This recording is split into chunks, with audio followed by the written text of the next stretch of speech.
আজগুস্মান Bharat digital মিছনৰ মডিউললৈ স্বাগতম যি হৈছে এবিডিএমৰ পাইলট পৰ্যায়। এবিডিএম হৈছে ইয়াৰ এক প্ৰকাৰৰ অভিযান আৰু এনেদৰে সম্পূৰ্ণ ৰোল আউটৰ আগতে 2020 আৰু 2021 চনত এজন পাইলট কৰা হৈছিল।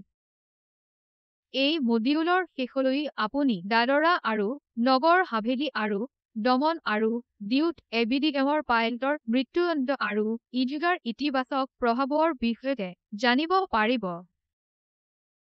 মাননীয় প্ৰধানমন্ত্ৰী শ্ৰী নৰেন্দ্ৰ মোদীয়ে 2020 চনৰ 15 আগষ্টত 16খন কেন্দ্ৰীয় শাসিত অঞ্চলৰ ৰেডফৰ্ডত আজগুস্মান ভাৰত ডিজিটেল মিছন পাইলট মুকলি কৰে। দাদৰা আৰু নগৰ হাভেলী আৰু দমন আৰু দিউত কি ঘটিছিল সেই বিষয়ে আমাক অধিক জনাওক। তেওঁলোকে প্ৰায় 8 লাখ প্ৰাপ্তবয়স্ক জনসংখ্যাৰ ভিতৰত সফলতাৰে 5.3 লাখ আভা সৃষ্টি কৰিছে। সকলো চৰকাৰী চিকিৎসালয় আৰু 75%তকৈ অধিক ব্যক্তিগত চিকিৎসালয়ত ইতিমধ্যে তেওঁলোকৰ ওচৰত মিছা সুবিধা আছে। চাওঁ আহক তেওঁলোকে কেনেদৰে এবিডিএম কাৰ্যকৰী কৰিবলৈ সক্ৰিয় হৈছিল আৰু দমন আৰু দিউৱে তেওঁলোকৰ অভিজ্ঞতাৰ বিষয়ে কি ক'ব পাৰিছিল। মাননীয় প্ৰধানমন্ত্ৰী শ্ৰী নৰেন্দ্ৰ মোদীয়ে 2020 চনৰ 15 আগষ্টত লালকিল্লাৰ পৰা আজগুস্মান ভাৰত ডিজিটেল মিছনৰ পাইলট প্ৰকল্প ঘোষণা কৰে। এই অভিযানৰ লক্ষ্য হৈছে বিভিন্ন অংশীদাৰৰ মাজৰ ব্যৱধান দূৰ কৰিবলৈ ডিজিটেল স্বাস্থ্য পৰিস্থিতিতন্ত্ৰ নিৰ্মাণ কৰা।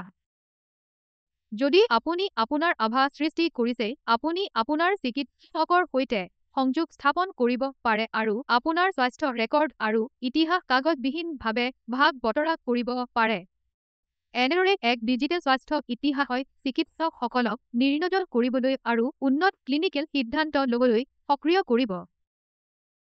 এনএইচআৰ এক সমগ্ৰ দেশতে আজগুস্মান ভাৰত ডিজিটেল মিছন আৰম্ভ কৰাৰ গুৰুত্বপূৰ্ণ কাম দিজলা হৈছে। দাদৰা নগৰ হাভেলী আৰু দমন দিউকে ধৰি 16টা কেন্দ্ৰীয় শাসিত অঞ্চলত এবিডিএমৰ পাইলট প্ৰকল্প ৰূপায়ণ কৰা হৈছে। এই প্ৰকল্পৰ অধীনত দমন আৰু দিউৰ সকলো বাসিন্দাক এবিডিএমৰ সৈতে সংযুক্ত কৰা হৈছে। এতিয়ালৈকে দমন আৰু দিউত 5 লাখতকৈও অধিক আভা সৃষ্টি কৰা হৈছে। ইয়াৰ উপৰিও সকলো চৰকাৰী স্বাস্থ্য সুবিধা এবিডিএমৰ অধীনত পঞ্জীয়ন কৰা হৈছে। লগতে এই প্ৰচেষ্টা শক্তিশালী কৰিবলৈ দমন আৰু দিউৰ আৰোগ্য ছফ্টৱেৰ এবিডিএমৰ সৈতে একত্ৰিত কৰা হৈছে। প্ৰথম পৰ্যায়ত আৰোগ্য ছফ্টৱেৰ ব্যৱহাৰ কৰি সকলো ব্যক্তিৰ আভা সৃষ্টি কৰা হৈছিল। একেদৰে দ্বিতীয় পৰ্যায়ত ৰোগীৰ আভাবোৰ তেওঁলোকৰ স্বাস্থ্য ৰেকৰ্ডৰ সৈতে সংযুক্ত হৈ আছে, যাৰ জৰিয়তে তেওঁলোকে তেওঁলোকৰ স্বাস্থ্য ৰেকৰ্ড ডিজিটেলভাৱে প্ৰাপ্ত কৰিব পাৰে। একত্ৰীকৰণৰ তৃতীয় পৰ্যায় সম্পূৰ্ণ হোৱাৰ পিছত ৰোগীসকলে তেওঁলোকৰ স্বাস্থ্য ৰেকৰ্ড পঞ্জীভুক্ত আৰু প্ৰমাণিত স্বাস্থ্য সেৱা প্ৰদানকাৰীৰ সৈতে ভাগ বতৰা কৰিবলৈ সক্ৰিয় হ'ব আৰু সমগ্ৰ দেশতে স্বাস্থ্য সেৱা প্ৰাপ্ত কৰিব পাৰিব।